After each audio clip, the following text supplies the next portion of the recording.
All right, so we are back after a quick break, well, 1 day break, and let's move on to talking about email subscriptions and subscription groups.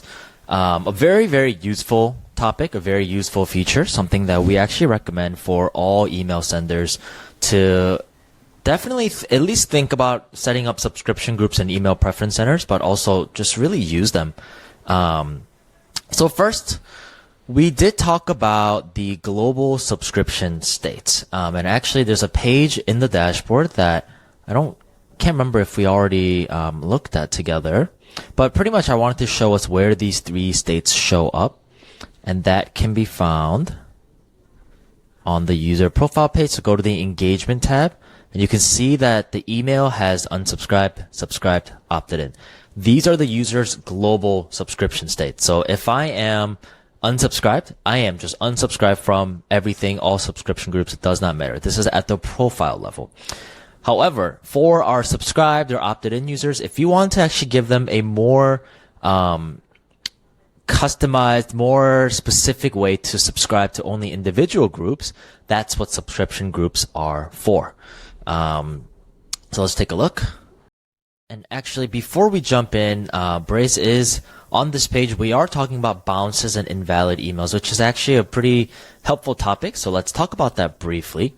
So bounces, there are two types of bounces. Hard bounce is when an email fails to deliver to the recipient due to permanent delivery error. Hard bounce might occur because the domain name doesn't exist or because the recipient is unknown. So typos in email addresses is a very common and very one great example of a hard bounce. You send to an email that doesn't exist, that's going to hard bounce. A soft bounce is when an email fails to deliver to the recipient due to a temporary delivery error, even though the recipient's email address is valid. So a recipient's inbox could be full, which I personally have never had that issue, but I guess that is a possibility. The server was down or the message was too large for the recipient's inbox.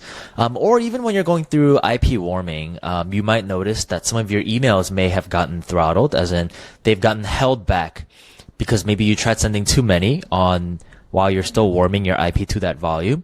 So you will see that sometimes emails that you try to send on Monday, let's say, might not get sent until Tuesday, Wednesday, or even Thursday, because when an email address hard bounces, the user subscription state isn't automatically set to unsubscribe. Okay, that's actually related to the hard bounce. If an email address hard bounces, such as when an email address is invalid, will mark the user's email address as invalid and will not attempt to send further emails to that address. Okay, so actually, this first sentence is still talking about hard bounce. If it hard bounced, as in that address cannot receive an email, they won't be automatically set to unsubscribe, but they will be marked as invalid. And that's kind of the status behind the scenes. So if you come to this page, you may still see that they've been marked invalid, even if they're still subscribed, possibly.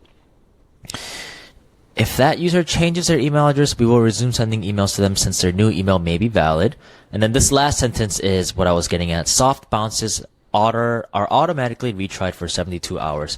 So when your email soft bounces, Braze will still try again for 72 hours to try to send that email on a later day. And that's why I gave that Monday and then Tuesday, Wednesday, Thursday example, because 72 hours, 3 days. You may see emails attempted to send on Monday, get sent sometime before Thursday. Updating email subscription states. So we did talk about this briefly. Yes, there are SDK methods to do this. This is most likely set up by our engineers. There are REST API ways to do this. We can use this route method in a webhook or even in a user update step, or just any external APIs to Braze. We can do this on the user profile page. So that is the page that I'm showing us here. And I believe we should even be able to do it with the CSV, but it doesn't say that here. So maybe we will double check that a little bit later. Preference Center. Let's see. Okay, so I thought this page was going to be more about email preference centers than it is so far, but I think we are getting there. We're going to talk about subscription groups, and there really isn't any point in talking about subscription groups without talking about email preference center. So even though there is a separate tab for preference centers here, we will actually kind of skip around. But let's talk about subscription groups. So if you head over to audience and subscriptions, that will take you to the subscription group management page.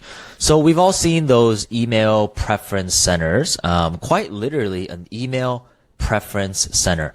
You go to unsubscribe your email, unsubscribe from a company's email, and then you're directed to this landing page with checkboxes. And actually it's like, hey, before you go, maybe if you don't unsubscribe from us entirely, but only unsubscribe or stay subscribed to specific types of emails, and maybe that actually works better for your email receiving frequency. And then for us, or for any brands that are looking to set this up, it could be various ways to set up subscription groups, right? So maybe this one is for newsletters. You don't mind getting those monthly newsletters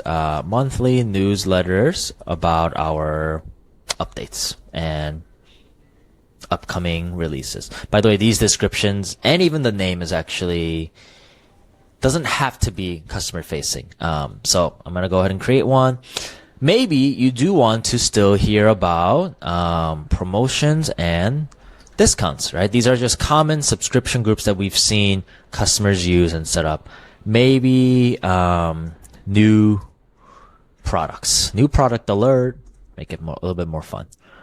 So it's like, okay, these are different subscription groups that you can set up, and all of which will eventually be put inside an email preference center so that the users can see what different categories of emails can they choose to subscribe to or unsubscribe from. So let's actually go into these and edit. Oh, there's not much to do here. All you've done is set up a group and set up different categories, right? So how do we actually put these to effect? That's where the preference center comes into play. So we just did this part, segmenting with a subscription group. Archiving subscription groups, and then actually you can even see subscription group sizes. So we can't see that quite yet because we just created, so we don't have the volume, but imagine that we created this 30 days ago and users are actually entered into these subscription groups.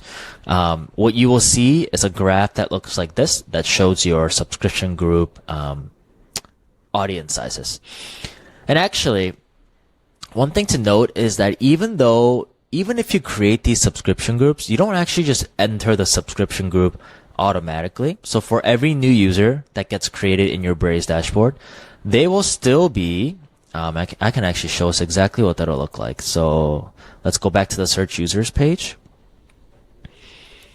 and go back to my profile and check this out. So they are still subscribed. They still stay subscribed at the global level. And you see these subscription groups. These are the three that we just created. But notice I'm not subscribed to any one of those three. And that is the expected default behavior. Just because you created a group does not mean they are now going to be in those groups. You have to actually add them to those groups, and then set up a, automated way to backfill all old users and then add all new users into these groups. And the idea is that if they've given you consent to receive email, then as a starting point, that also means they've given you consent to receive these different types of sub emails or these subcategories of emails. It's like, yes, I consent to email, which logically means yes, I consent to the different types of emails that you're giving. And then it's these subscription groups that allow the user to have a little bit more flexibility in what kinds of emails do I really want or not want from you. And this setup usually can be done from the Braze dashboard. Usually we use a Canvas user update step. We won't actually go over how to set that up in this video, but that is a possibility. It does not require engineering team members. And I do have some YouTube videos where I go over that setup process. Let's actually see if I can find it. So unfortunately, I don't think I have a YouTube video for it. I do have a written article that I wrote many years ago, which probably could use a refresh at this point, but that video will be coming in the future. If you would like to see this video, please let us know. Okay. So now, finally, time to talk about the email preference center. Where do we put these three subscription groups that we created? Go to email, go same tab, audience, subscriptions, go to email preference center. And email preference centers have really come a long way, and they've actually just decided to only allow this drag and drop created email preference centers. There used to be like default preference centers that we could that Braze gives out of the box, and there at some point there was also even a custom HTML email preference center. And actually, I think this is a good opportunity to go to this tab. But we will take a look at what Braze offers. So email preference center, we're going to create new. And maybe this is our marketing default. Oops. Okay. Marketing default. And then, so notice how the preference center liquid snippet just got populated with the name of our preference center. Let's go ahead and launch our editor. Same thing, drag and drop builder for your preference center. And, you get to actually decorate your page a little bit. You can change the title. You can actually even add more paragraphs, buttons, images in here.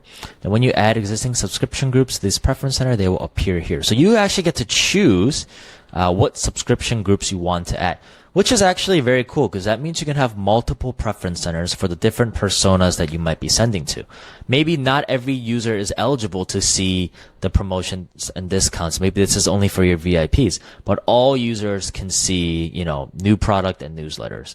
So that might be a reason to only include a few, but we are going to go ahead and add all of them. And then and this page can be a little bit tough to navigate because you do have to click on this exact rectangle. But you can actually even rename your subscription group. So you don't have to call it new product alert, or whatever name you chose, you can actually change it. Maybe you want to throw in an emoji and then you want to add this one. You can do that. And then if you click not on a subscription group rectangle, but on this wider one, I think you can actually even include descriptions. These are the descriptions that we put in when we first created it. But once again, you can change the description.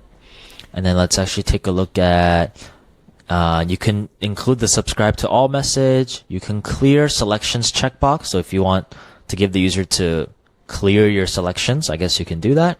But what you cannot remove are the unsubscribe from all emails button. That will always be there. Behavior for the setting cannot be modified. On-click failure. If there's an error when the end user clicks save, they will be presented with this message, which cannot be customized. Let's see what that message looks like. Let's see. Will they show us? I guess right here. So they will be presented to this message, which cannot be customized or styled. That's okay. And let's see, anything about save my preferences. You can change the colors, the font sizes. So there's actually a little bit of branding aspect that you can add now, which used to not be the case. Everyone got the same exact cookie cutter preference center. Now you can have multiple preference centers with subscription groups that you pick and choose, and you get to brand it yourself. You can actually preview what this looks like. So this is the page that everybody will see. And then you can also see the confirmation page. Thank you. I don't know if you can, and you can edit the confirmation page as well. So there's even that much control. One thing to note, when you unsubscribe from each of these subscription groups, what will happen is, let's say that my user is subscribed to all three, and then I open up the email preference center, and I say, let me actually see if, okay, I'm going to discard changes. I'm going to, and let's rebuild it one more time, because I want to actually see it from my perspective. So save all, add subscription groups, done, and then launch. And then we're going to go ahead and launch the preference center. And then now what I wanted to show us was, I wonder if we can go into the edit and then preview it as myself. And hopefully I see that all my subscriptions are checked off. Yep, look at that. Wow, that's very cool. So I have multiple profiles under my email address, but if I look at it with, actually, even if I have multiple profiles, Braze actually handles all email addresses the same way. So it's not like one profile with the same address can be subscribed to the three, and then the other profile with the same email address can't be subscribed to the 3. Email addresses are handled, subscription group subscription statuses are handled at the email address level. So notice if I unsubscribe here, that's going to be changed for all previous users. Nice, look at that. So let's say, and then if I actually refresh, I'm sure it's going to uncheck. Yep, there it is. So now let's say, you know what? I don't even want to receive the newsletter. So I'm going to uncheck from here, save my preferences. And then what's going to happen is if I go back to my user profile and I refresh, that should be applied. So that's going to uncheck me from the newsletters. Maybe it doesn't actually save or work on this preview page. Let me try that one more time. So search user, newsletter, save my preferences. It's very possible that this actually doesn't work. My point is the user can actually choose to unsubscribe from every subscription group individually. And they click save my preferences, and what will happen is it's as if they just did unsubscribe and then unsubscribe. They are still subscribed at the global level, but they are just unsubscribed from all the different categories that they can receive from. So this effectively means the user is unsubscribed, but yet their global unsubscribe status is still subscribed. Versus if I actually click unsubscribe from all emails, and let's actually see if there's documentation on this. Add or remove an unsubscribe from checkbox, which will unsubscribe the user from all subscription groups shown in this block. Let's see. The unsubscribe from all box. Oh, okay. Add unsubscribe from all checkbox. So let's see. So we're learning here as we go. The documentation is saying, wait, how come I don't have that button here?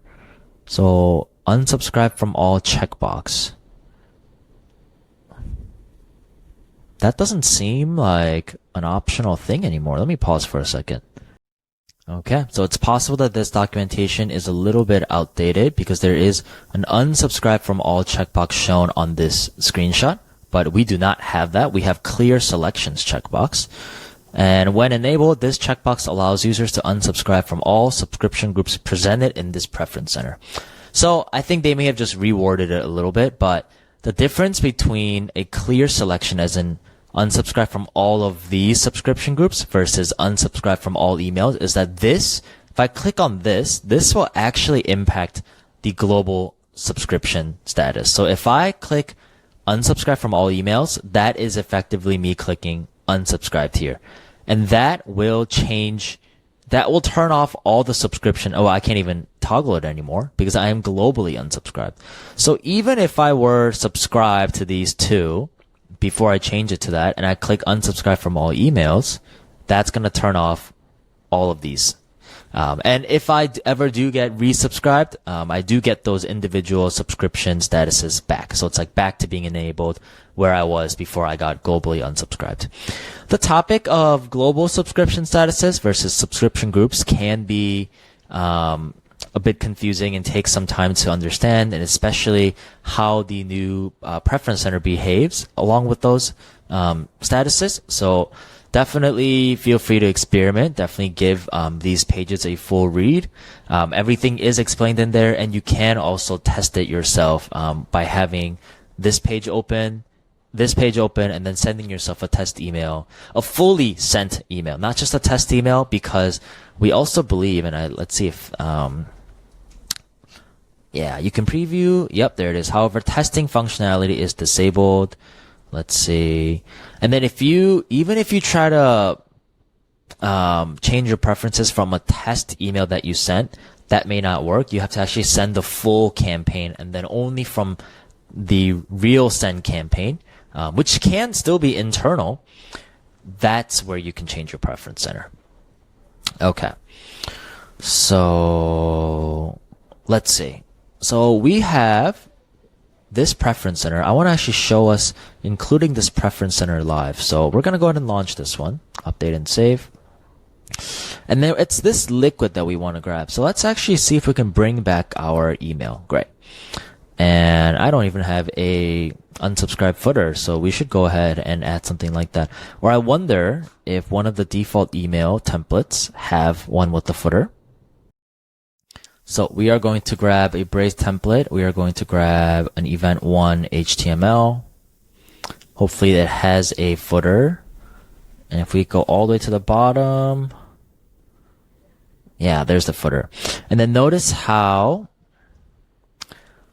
let's see if we can find, unsubscribe. Well, okay, so right now they're not using, it's not linked to anything. So what if I wanted to link this preference center that we just created, this beautiful preference center, to the bottom of my email? You take this liquid snippet and then you actually link it to the unsubscribe word link. So if I take that hashtag, which is just a placeholder for all links, and I replace it with preference center, that's how you make the unsubscribe take you to the preference center. I'm going to try to preview it and see if I can get it to open. I don't think you can do that here on this page. Even if I open it in a new tab, will it not work? Yeah, that won't work. You actually have to send yourself an email. That's what I was saying earlier. Send yourself a real email. And I don't even think you can actually do it from, oh, okay, we got to include a subject. So let's try that. I don't even think you can do it from the test email. It has to be a real send, but let's go ahead and send the test. And while we're waiting for the test to arrive, as opposed to, so the preference center is what we strongly recommend that you include because of, remember, these server clicks, the bot clicks, the non-human interactions that we talked about. If that server click ends up clicking on every single link in your email, at least by clicking on your preference center, it does not go into the links that they clicked and then do more clicking. It's just kind of a first round click. And the preference center requires one more action, so you won't accidentally unsubscribe a bunch of users. Versus if you actually, and what I like to do is come to the Liquid Builder, look up email properties, and you can actually see all the different types of subscription or preference center URLs that you can use. So I actually don't know what that one is. Let's preference center. I think that might be an older thing, like a legacy thing. Set user to unsubscribed URL is something that we see pretty often. So this is the one-click unsubscribe where the moment you click this, you are globally unsubscribed. And this is the link that you really want to avoid having in your emails if possible, because server clicks will massively unsubscribe all your users if this link is in there. And what we've done, and this has gotten approved by customers' legal team, is create a preference center, even if it's just one group containing just, a very high level general subscription group that says marketing, right? But even having that, very simple generic subscription group will prevent you from using the one-click unsubscribe link. So I can just say marketing, get rid of everything else. Marketing. It looks like, well, I would actually just probably get rid of it. I think you can add subscription groups. Yeah. And then you can just unselect. Okay. So this way you at least require the user to have to actually click themselves and click one more click afterwards versus losing a bunch of subscribers through bot clicks. So if I do that, that's the one click unsubscribe you want to avoid. Email footer, we also talked about this, right? Email footer versus content block. So if you do have a custom footer, that's how you reference it. And then there's actually some other things. You can actually see the subscribe state, so subscription status. And this is actually more for conditionals, right? If the user is subscribed, then maybe show this. If the user is subscribed to specific subscription groups, you can show this module, for example. So that's what those are for. Let's actually check our team email at this point. So here we got our email, the test email that we sent, and let me see if I can even click on this unsubscribe button. Yeah, even in test emails, these unsubscribe links don't always work.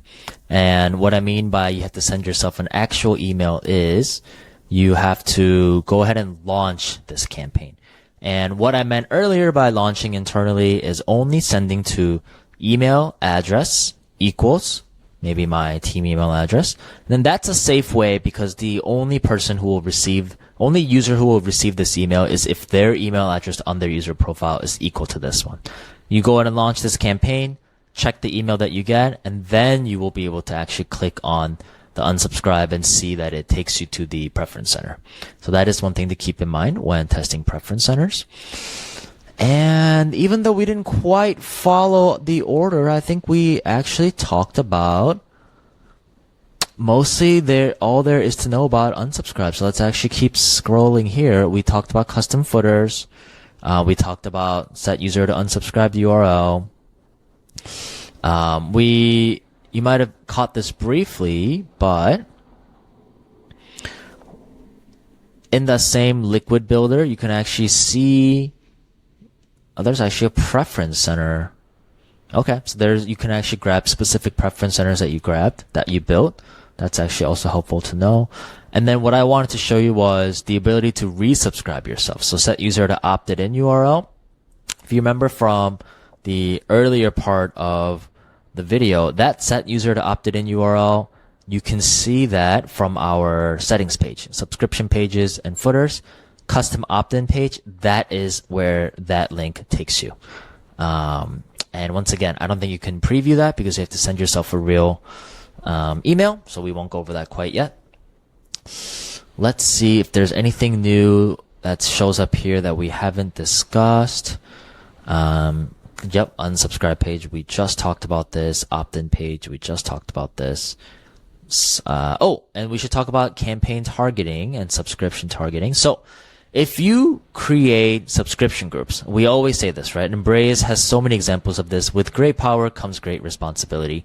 If you give your users the option to unsubscribe from certain email preference centers, from certain subscription groups, then we sure hope that you are honoring those users' options and only sending the users the subscription groups that they signed up for. So let's actually go back and select all. So it's like, let's say for myself, I'm going to view it again. It's like, you know what? I don't really want to see promotions and discounts, but I do want to see marketing and newsletters. So when you build your promotions and discounts email, let's say this email is going to be a promotion and discount July edition.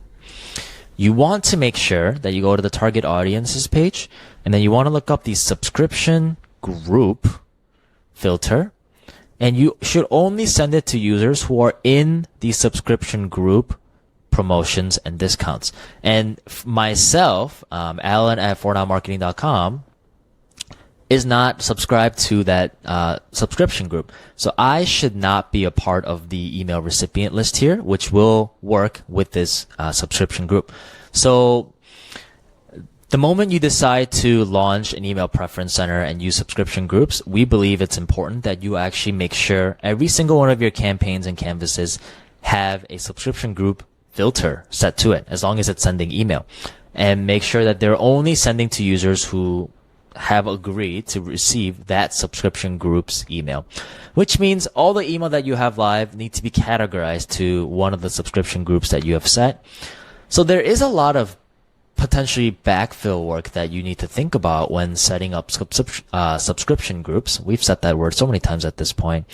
And it does make it a bigger project to launch, which is what makes it tough for a lot of teams to get started. But we believe that is kind of the full end-to-end process. Create the subscription groups, set up a process, whether it's API or a Canvas user update step to get users in them, launch the email preference center, and then make sure and confirm every campaign has a subscription group filter set to it.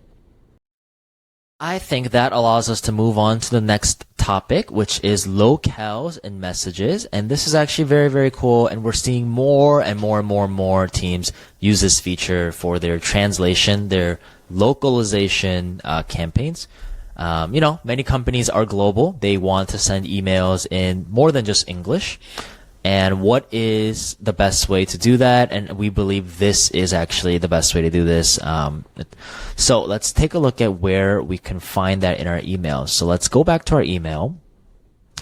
And localization, I hope we have it turned on for our dashboard.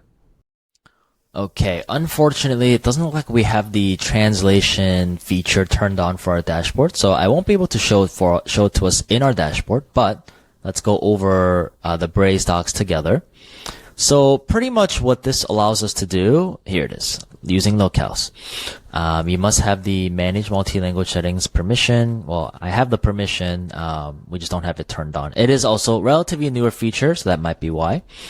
So pretty much Braze allows us to take every section and then insert like a CSV where every section that we identified, and you're supposed to give it an ID with translation tags. Every section we've identified, we're allowing it to kind of replace it with a different language that we're using here. So for example, here's an Italian translation for each of these sections, right? And you can highlight the HTML part, and then this little pop-up will show up where it says insert translation tag. Or in a drag and drop editor, you have to put the liquid tag yourself, but you're surrounding it with what's called translation, like curly bracket percentage translation ID, and then end it there. And then the ID one, it's finally here. That is right here. ID one, it's finally here. So that portion right there that was surrounded in translation one, if an English-speaking user sees this email, they'll see it's finally here. If an Italian user sees this email, they will see the Italian version right here. And let's see. So the idea is the same. It looks like the drag and drop might have a few things. So yeah, you set up your translation tags, and then you can actually download the CSV that gets generated in the backend. If you've copy and pasted trend directly from step one, you may remove code from the translation tag. So yeah. And then you upload all the translations that you generated, and that translation part is done using a third party. So SmartLink is one that we've heard quite a bit. Transifex is another one we've heard. Just teams have a way of figuring out their own localization.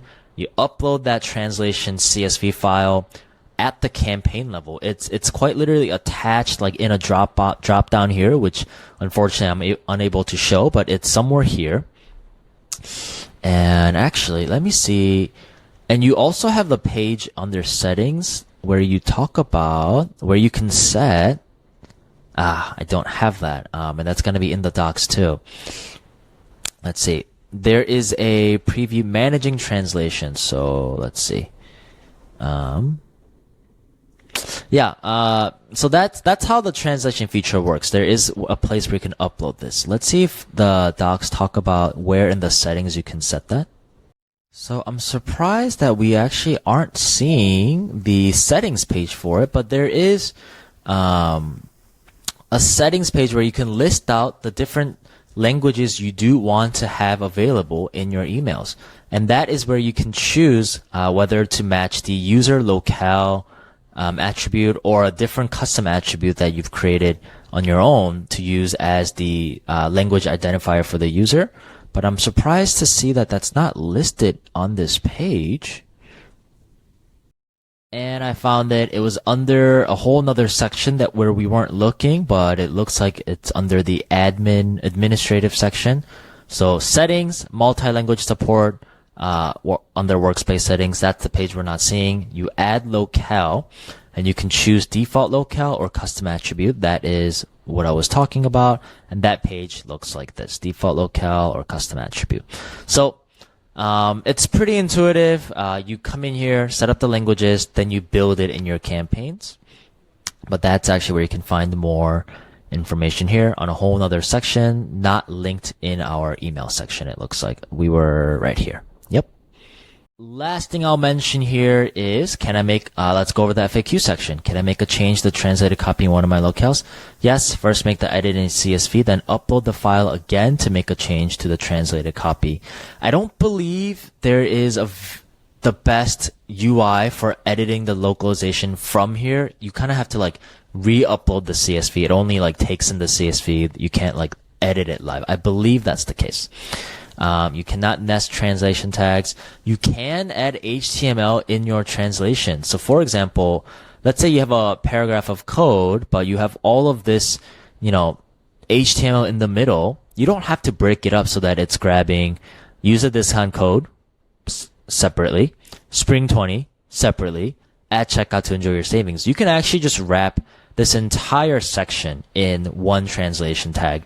Maybe call it like, offer, or like top paragraph. And then you can translate that entire section.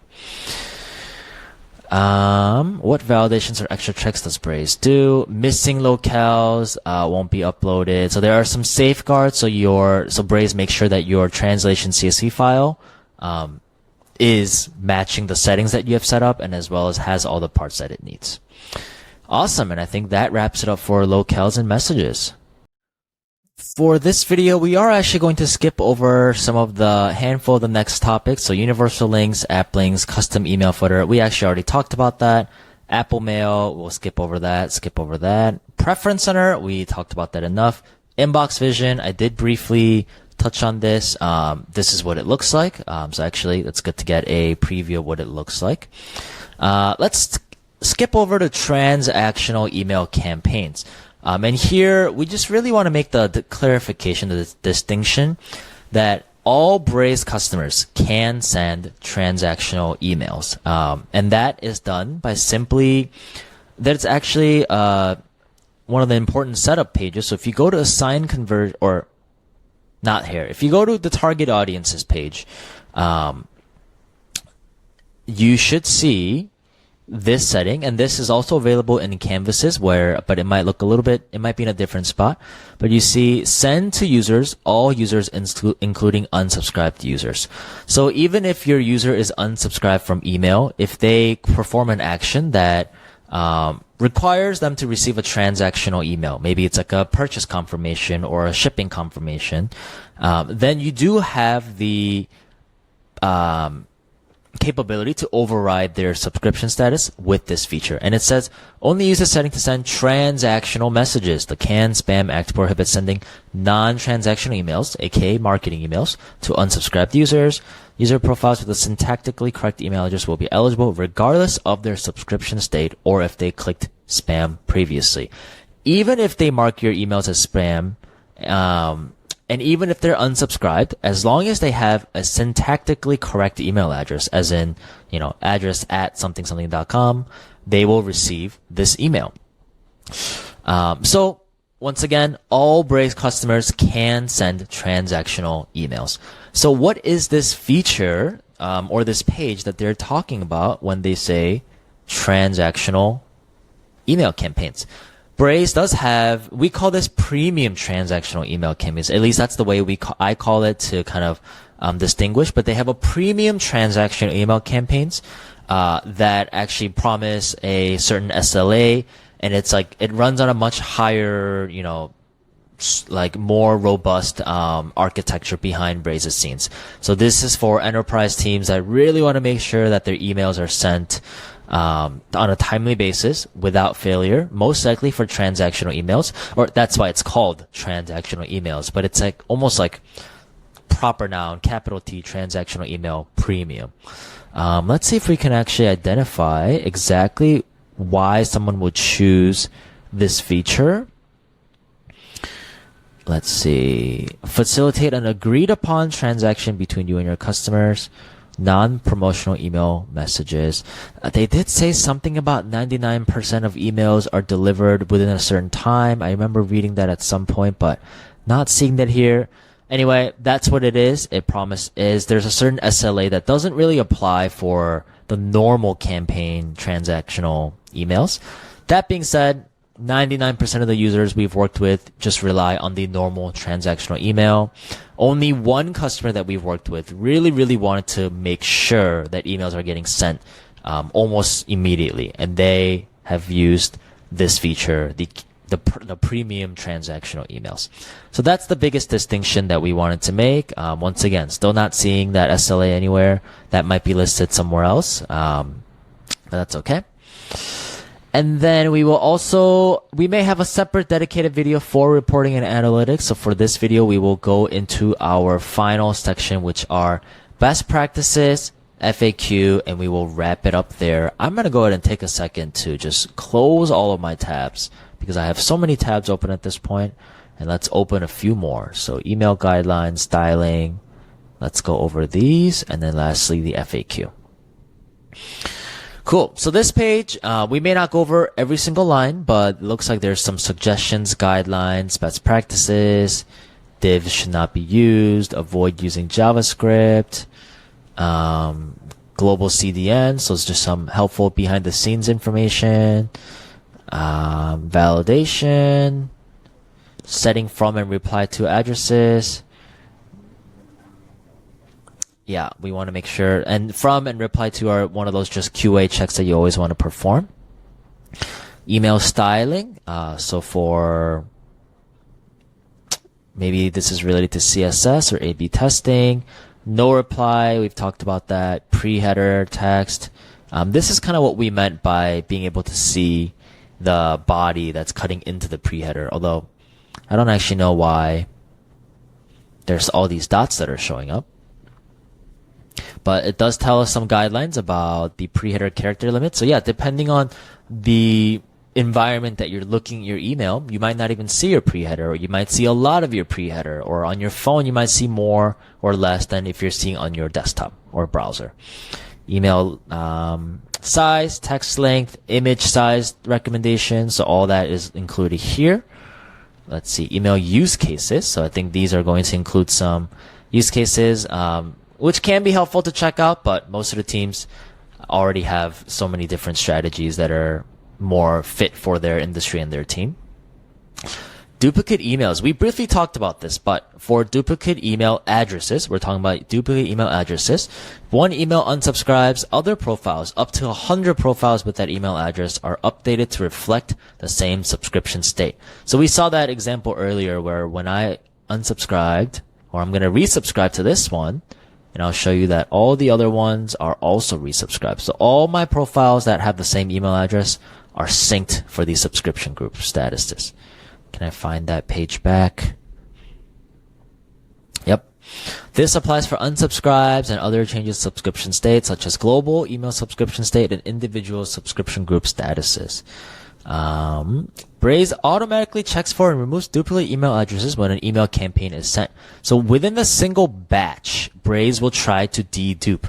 This way, an email is only sent once and is deduplicated, which checks that it doesn't hit the same email multiple times, even if multiple user profiles share a common address. So let's say I try to send an email to all profiles that have this email address. Well, for me, in my test environment, I have at least 4 profiles that have this email address. So will I get this email 4 times within that single batch? The answer is no, because Braze will try to dedupe those emails. Make sure you're familiar with the tools. If the user shared an email address, updating one of these users will propagate the subscription changes across all. Yep, that's just the same information repeated. One thing to note is that still doesn't mean that it's impossible to double or triple send an email to the same email address. If it's in a single batch, as in if it's in the same campaign, it will be deduped. But if for some reason the batches are separated for all the email addresses separately, then that email address can receive multiple emails.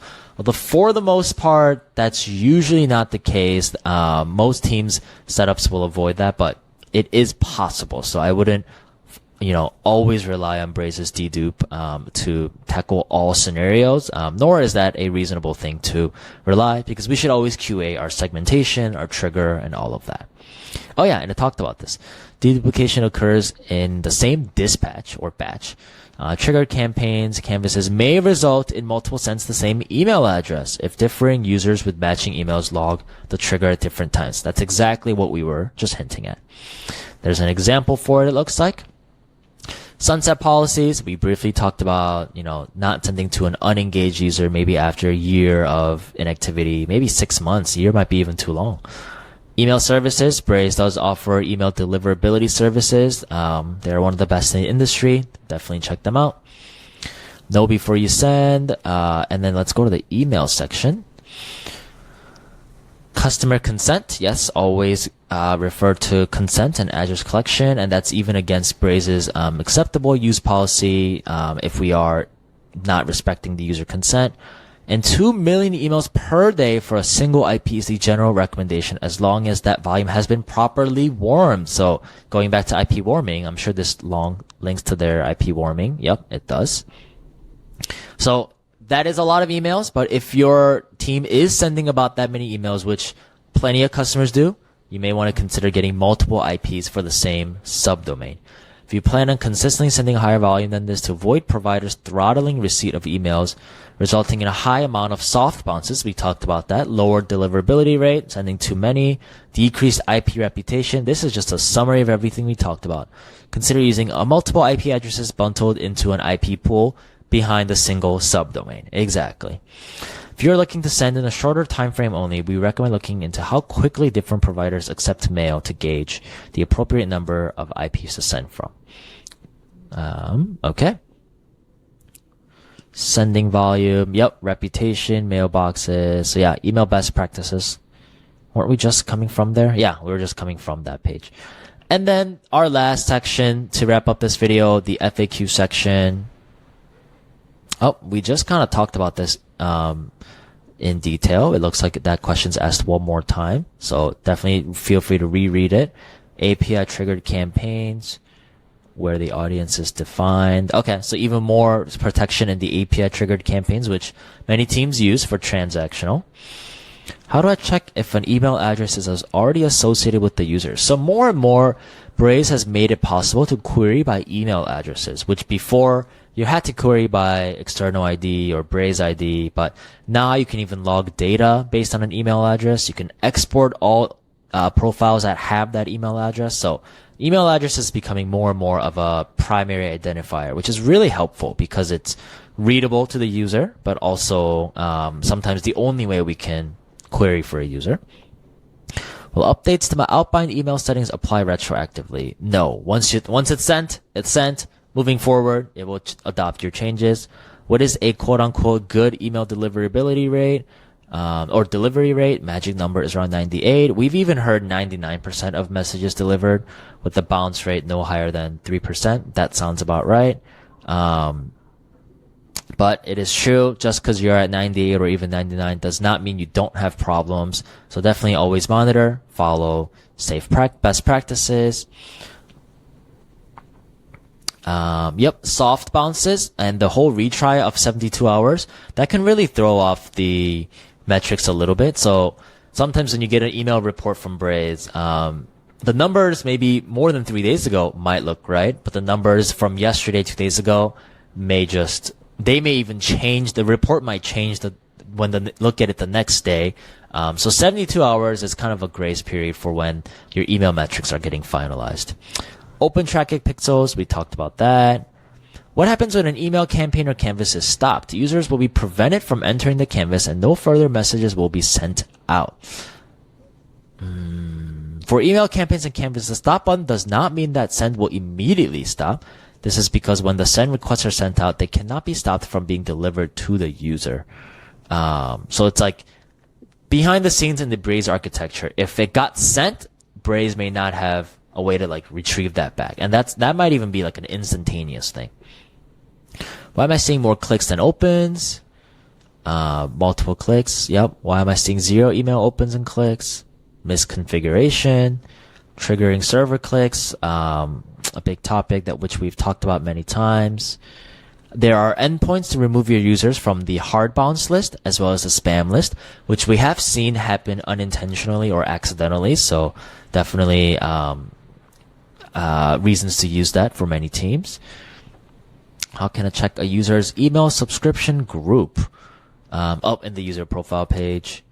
How can I update an email subscription group? So this, we would say, well, let's see, users will be prevented from for email campaigns and canvases, a stop button. How can I update a user's email subscription group? Users will be prevented from entering the canvas and no further messages will be sent out. For email campaigns and canvases, the stop button does not mean that send will immediately stop. I don't think this is the right answer for this question. So flagging this for the documentation team at Braze. Unsubscribed links counted toward the unsubscribed metric. Braze tracks unsubscribed links if the following liquid is used within the emails. Okay. Can I add a view this? And we talked about this. Yep. All right. So that concludes our deep email deep dive. Yes, there are still many parts of this, which we did not cover. But at the same time, we also covered many, many different topics. I'm hoping that the different timestamps in this video will help you find the right section that you need, that you were looking for information on. And if I happen to skip that section or I did not provide enough details in that section, please let us know in the comments, and we are happy to address your questions separately or additionally. Hope this was helpful. This was our first time trying something like this.